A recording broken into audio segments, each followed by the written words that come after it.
Welcome to Confessions with Nikki G. I'm your host, Nikki G. These shows are pre-recorded. It is a Saturday morning. So first, I would like to say to each and every listener, or maybe you're watching me on YouTube, I would just like to thank you for taking time out of your busy day just to tune in to either listen or watch me, or just taking time out of your busy day just for me or to listen to my topic for today. First things first, do not conform to the patterns of this world, but be transformed by the renewing of your mind. I'm going to repeat that. Do not conform to the patterns of this world, but be transformed by the renewing of your mind. This is the purpose of this podcast. This podcast I like to call Internal Evolutions, because that is my goal here, for you to grow and learn different things to help you develop and mature to be a better version of yourself. So from that scripture, it translates into, do not be like the rest of the world. Learn new things that would help you to become a better version of yourself. And I am hoping that with each and every one of these podcasts that I am helping you to grow to be a better version of yourself. But not only you, but it's for me as well. I'm growing, I'm learning as well. You're never too old to learn. Just this week at work, yes, I do have a 9 to 5. As I was teaching Bible study at the job, we came up on the subject of grudges. So I thought today's topic, I would talk about holding grudges and how that affects us in general, and why do we tend to do that? Why is it human nature for some of us to do that? I can remember,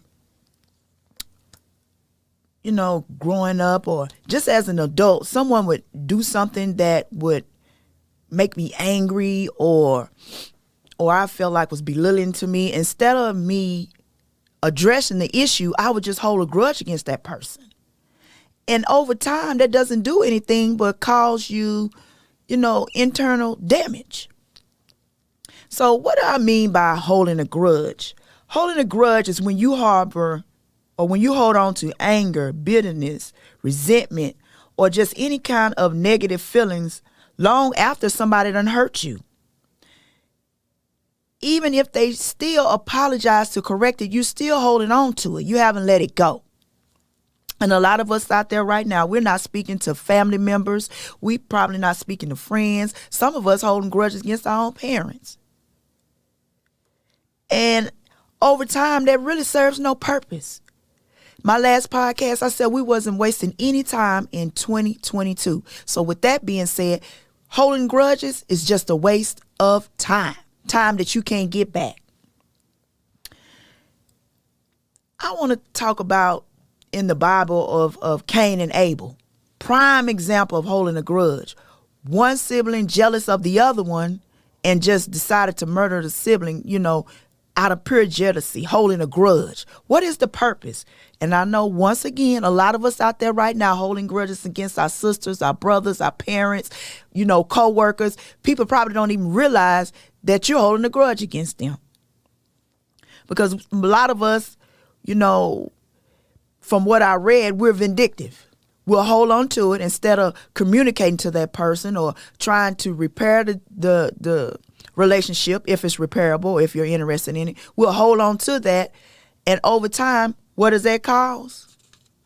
What does that cause you? Problems, like physical problems, blood pressure, headaches. You can't sleep, your stomach upset, because you keep revisiting the same thing over and over again. Those negative feelings, internal feelings, or whatever injury that person caused you. And one other thing I noticed about holding a grudge is that a lot of time that anger is redirected towards other people that had nothing to do with the reason why you're angry. So you're out there mad, you probably mad at, I'm just going to say, for instance, maybe your sister, your brother, but you going to work, taking it out on other people. We know we encounter bosses. We encounter other people that you're like, wait a minute, that is not about me. I don't know what's going on with this person, but that's not about me. That's what I mean by redirected anger. When you need to just really stop and take care of that situation, because we don't want to walk around like that and bring that kind of bitterness and anger into your future relationships. You become so ingrained in how that person wronged you, or how you feel that person wronged you, that you can't even go forward. How are you going to go forward when you keep looking back?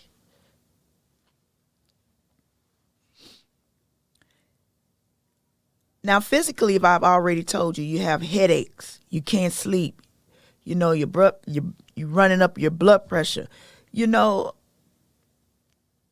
stressing your body out over a situation that you can't control. I want to read to you a scripture I found related to grudges. It's Leviticus 19 and 18. Do not seek revenge or bear a grudge against anyone among your people, but love your neighbor as yourself. This is a question I need you to ask yourself, if you're that person that's holding a grudge at this moment. First, ask yourself, why? Is it that big? I know family members right now that hadn't spoken to each other in years, that can probably sit down right now and just think to themselves, why? And it becomes so little, so petty. Especially if that person dies today or tomorrow. Is it that important? What point are you proving by not talking to that person? Or what point are you proving by consistently being angry with that person? What is your purpose? What's the purpose? You're going around angry, and that other person is going on about their business, because you know what? 9 times out of 10, they don't even realize what's going on, and they probably don't even care. Now, the next thing I want to talk about, let's back up to when I spoke about Cain and Abel. Now, I'm going to read this, what I found online. It says, Cain and Abel are the first two sons of Adam and Eve after they were expelled from the Garden of Eden in the biblical book of Genesis. According to the biblical story, Cain killed Abel because God accepted Abel's sacrifice but rejected Cain's. With this act of jealousy, Cain became the first murderer. And there's a lot of siblings right now that's probably arguing, not speaking to each other, or maybe, you wronged them in some kind of way. Why not resolve that? Sit that person down and try to communicate, and try to at least be able to go on with your life. Because over time, all of that anger and bitterness and really it's self-abuse. You're abusing yourself, stressing yourself out, stressing your body out, and all that. It's not worth it. Just try and fix it. Now, you might ask yourself, well, how can I fix it? I'm tired of being angry with this person. I'm tired of revisiting these same negative emotions, and I'm ready to move forward. Well, I have 8 steps that you can take to move forward. But the first thing you got to ask yourself, do you really want to repair the relationship, or are you just really just wanting to move forward? So that's the first thing. Now, to get past that, and you say, okay, well, I'll try to repair the relationship. But the first thing you have to do is acknowledge the situation to determine what caused you to have these emotions of anger, or whatever emotion you're experiencing, or what caused you to have the grudge in the first place. Acknowledge it. Acknowledge your role and that person's role. Your next step you will do is communicate. Because 9 times out of 10, people can't read our minds.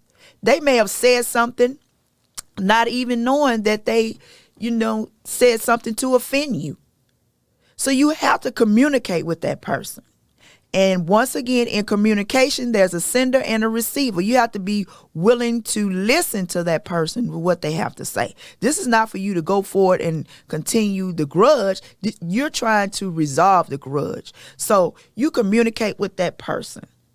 And then you try to see things from their perspective, and hopefully they will do the same for you. After you do that, and you both have sat down and you talked about it, and both of you are seeing things from each other's eyes, just accept the situation for what it is. Then you don't dwell on it. You want to move forward. Like I said, you can't move forward if you keep looking back. So you may not get that apology that you wanted from that person, or you may feel like that apology is not acceptable to you. Or you may be lucky enough to get an apology that you feel is acceptable. With that being said, you're moving forward. You're not going back. At that time, you have forgiven yourself and you've forgiven that person and you move on. That doesn't mean that you have to continue a relationship with that person. That just means that you have removed this grudge, or you're getting rid of these negative feelings. Now, in my case, I will say, grudges that I've had with people, or when people offend me, I was never the type of person that would tell a person straight to their face in the beginning. But I have learned that just because I forgave a person for doing something that I felt was inappropriate to me doesn't mean I have to continue the relationship. Forgiveness is about you. More about you than the person.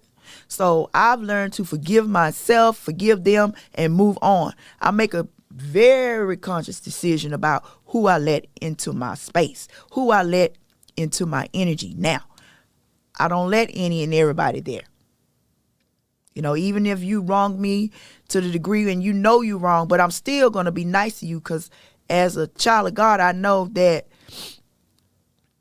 that forgiveness and still loving people as I love myself is very important for my growth as well, and for me to show the love of God to other people. And I'm not saying that's not easy, and I'm not saying that I don't fall off. It might be a few people listening to this now that I probably cussed out last week, and I'm sorry and I apologize. But internal evolutions, it's a growth. Once again, the forgiveness come in. That's step number 7. Step number 8, like I said, you have to decide whether you want to keep or end the relationship. Those things are very important. Whether you want to keep or end the relationship. For a lot of us, when people show us who they are, we will continue to think, okay, well, I forgave them. They seem generally sincere about their apology, and we bring them back in. But God had already spoke to us and told us, no, but we'll let them back in. And what do? They do the same thing all over again. So it's very important that you learn to be very mindful of who you let into your space, period. I want to talk about some grudges that we may hold daily that we don't even think about.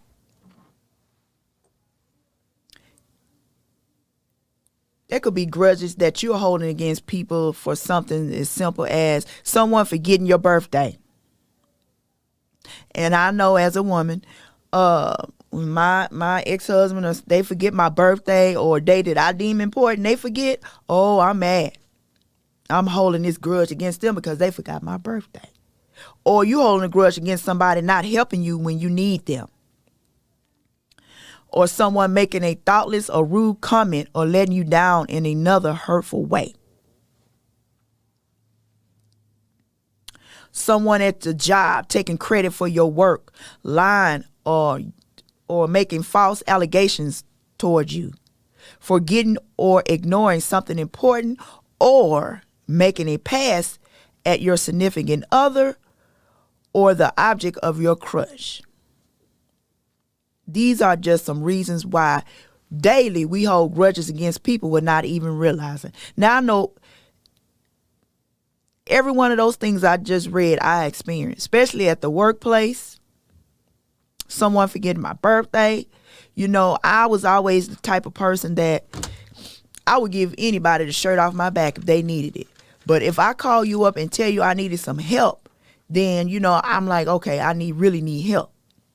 So when these same people didn't give me that same help back, oh, baby, I held a grudge against that. I'm like, why are they doing me like this? And that's not right. So I've learned that if I'm going to help somebody, it's got to, in order for it to come from my heart, I shouldn't want things in return. But we don't think like that at the time. We're in a situation. We need some help. Where are all these people that we helped? But see, if we're showing the love of God, we shouldn't want anything in return. Period. We're just doing that because we know that's what we're supposed to do. And that was me. And I will hold a grudge against you. I needed you. You wasn't there for me. Why wasn't you there for me? But I had to learn that there is a power in saying no to certain situations and certain people. There is a power in that. And that's my next podcast, learning to say no. I found this online and I felt it very, very important about holding on to anger. Holding on to anger is like holding on to an anchor and jumping into the sea. If you don't let it go, you'll drown.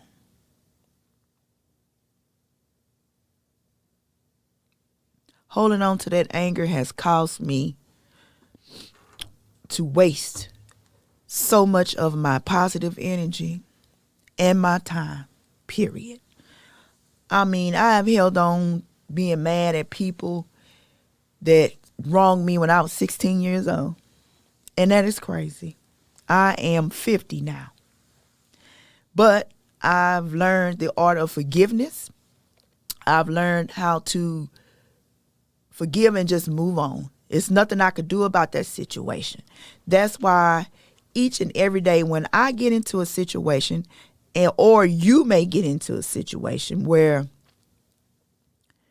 it's out of your control, that serenity prayer is so important. God, grant me the serenity to accept the things I cannot change, the courage to change the things I can, and the wisdom to know the difference.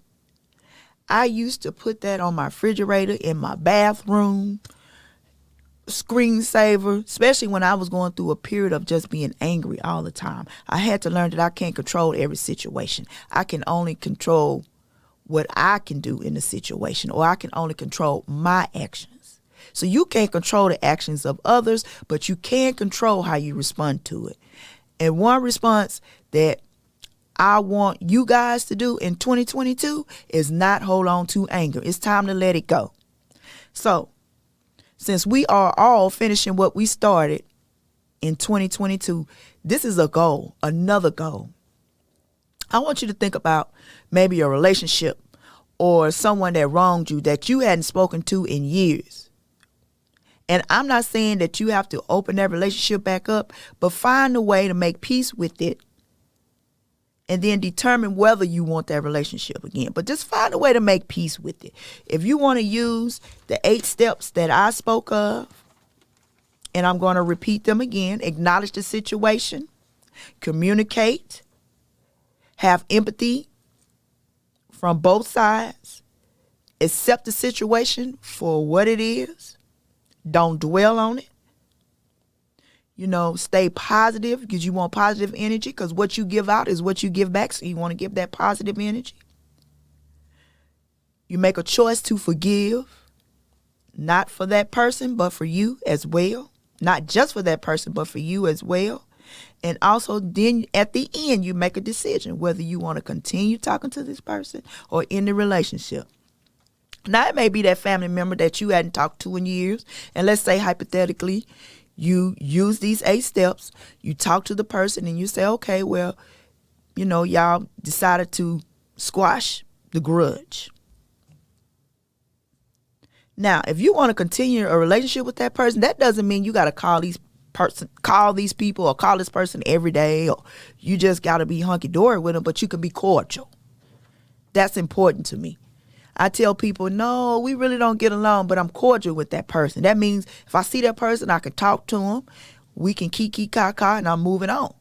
I'm no longer letting you in my personal space. So it's very important that you think about that. Now, I'm not saying open the door to each and every person that you may have a grudge with. Maybe that might be that person that you can just forgive and just pray about it and go on and don't dwell on it and move on. It may be a person that you don't want to talk to. Because there are certain situations that I know that may require that you get professional help to move on from that situation. There's nothing wrong with that. I don't know why in our culture, our African-American culture or black culture, that we feel if we see a counselor or a psychiatrist that, people are going to think we're crazy. No, you're not crazy. To me, you're smart, because there is something going on with you that's bigger than you that you need the people of God to help you with. Once again, I would say, once you pray to God about your situation, God has people in place to help you. And I'm a firm believer that psychiatrists, counselors, doctors, lawyers, different people are put in place to help you as people of God. So why not utilize that help? But instead, we'll sit and try to solve it the street way, and the street way gets you nowhere. It keeps all that anger bottled up inside of you, and you out here angry. And you wonder why some people, why she's so mad all the time? Because she holding on to something. He or she is holding on to something that they won't let go. Me personally, in 2022, I'm not holding on to anything. If you say something that I don't like, I've made it known, and I'm making it known now. If you say something to me that I don't like, I'm going to address you right then and there. And it's going to stay right there. I'm going to address it, leave it alone, and that's that. Because I found over time and years, all that suppressed anger has caused me, myself, everything in this list. Headaches. I remember at one time I had to go to the doctor and get medicine for headaches. Can't sleep. I used to think my headaches was because I couldn't sleep, not knowing I couldn't sleep because of all the grudges, all the anger I had inside of me. So I had to learn to let that go. Upset stomach. I kept an upset stomach all the time. High blood pressure. Stressing. Working jobs. You go on these jobs, and like you said, you feel like you're under attack, especially as a woman, because a lot of us women, we're around a lot of toxic women. And unless you've been educated in toxic women, that will run you crazy. I used to think I was crazy. I'm saying, good morning, how you doing? Hey, whatever, girl. I'm like, what's wrong with her? She got redirected anger towards something else, but I'm taking it personally. So that's just growth. That's just an internal evolution that you have to evolve to. And once again, everybody will evolve in their own pace, at their own pace. So don't put a timeline for yourself. But all I'm saying is today, this year, we are not wasting time. We are not holding on to grudges. We are moving forward. We are evolving. With that being said, that means having to address uncomfortable situations. And I'm not telling you to do nothing that I haven't done or is already doing, or I'm already doing it. And I'm telling you right now, I've let go of anger that I had towards people. I've confronted people. I've let it go. My so-called circle is now maybe 2 dots. And it was so sad that a friend of mine wanted to plan a trip for me. And she was like, well, just invite, 2 more of your friends. And I got to thinking, well, shit. I was like, girl, I don't talk to nobody. I really don't fool with nobody like that. And that's what I'm saying. That's to say, prepare yourself, because all these people that, you constantly feel like you need around you, or you constantly feel like you need them around you, but internally they're wearing you down. You got to let them go. You got to let that go. And that's not easy, because we become dependent on that. I forgot what kind of relationship they said that is, like a back and forth thing. It's toxic relationship. You just back and forth with these same group of people that don't mean you're no good. Then you holding on to anger, this and that, but you steady holding on to them. Why? Let it go. You can let them go and let that anger go and still live your best life. Trust me. You will not regret it. That was one of the best decisions I ever made. Letting go of certain situations and certain people. So with that being said, this podcast, I hope that you will join me in letting go of anger in 2022, letting go of these grudges, especially for you siblings, because family members, siblings, I want you to think about it. I really don't have a brother or sister. You know, I have brothers and sisters through love, not through blood. So saying that to say, if that brother or sister was on their deathbed, whatever you arguing about, is it really that serious? At the end of the day, families, we need to learn to stick together. We need to learn to stick together. If I hear one more family that's in dispute, I don't know. I try my best to try to talk to them and try to get them to repair the situation. It's very important, very important. So from this podcast, once again, we're going to let go of grudges, certain situations that we have no control. We're going to repeat this serenity prayer daily. God, grant me the serenity to accept the things I cannot change, the courage to change the things I can, and the wisdom to know the difference. Because sometimes we get in these relationships, and I'm moving on to another topic, and we think we can change the situation or change that person. That's not feasible. That's when you got to pray to God to give you the wisdom to know the difference. That being said, I hope you guys have a good week, and this is what I need you to do. I need you to go to my Facebook, my Instagram, or even on my YouTube channel, and just type in your email address. And once again, I'm going to be your accountability partner. And let me know, how are you coming along with the process of letting go of those grudges? That is going to conclude this podcast, and I will talk to you guys again next week.